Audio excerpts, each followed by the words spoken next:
hi pum dam doi ta nan man thin na kia ania pum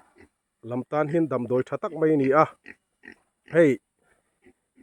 pum pui longa te hetianga hian dam doi thatek mai ni a hei hi an na chu ani a pum pui long a te a that mai ba ka hianin bekang na atan te hian an han mang thina na kia na bekang hi atui du bi ke te pon ti thina amai ro chu khang te kha chu adik lo kha ka zu hre em chuang lova hei an na hi dam doi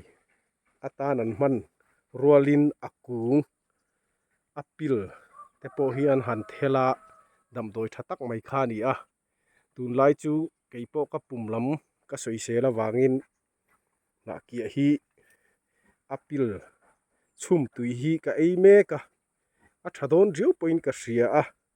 tun tuma po hian kan la le don ani a pum lampang pum long ang chi soi sel na nei ten om chuan lo ti ve chin te u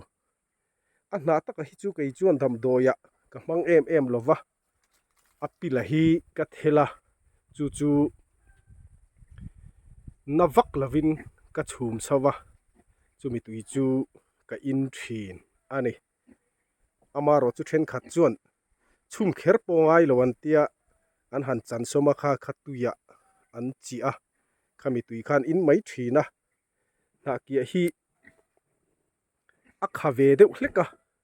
ei nuam lu tuk chu ni lova amai ro chu damna ni chuan thi le thi an lo ti fiam thu ang devin dam doi ani hi chuanin a ei mai thei zela kha kha ala hrengai lo te pon pum lam soi sel na te kan ne ni chuanin lo ti ve chin ta ula hei hi a hna hnuai lam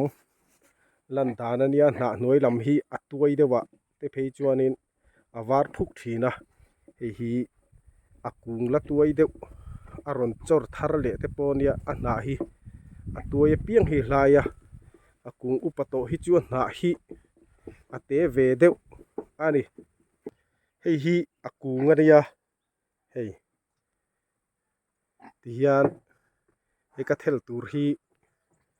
a pon lang a hong ti mayang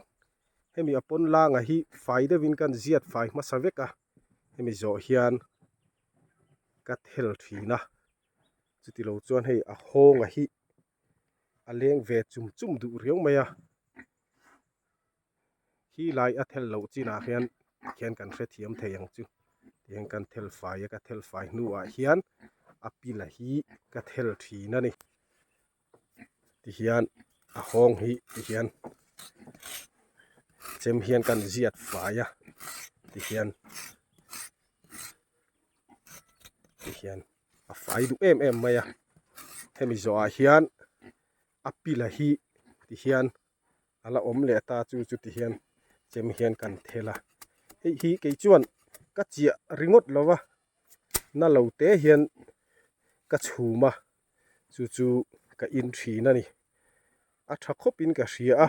ka fak khop mai keima a po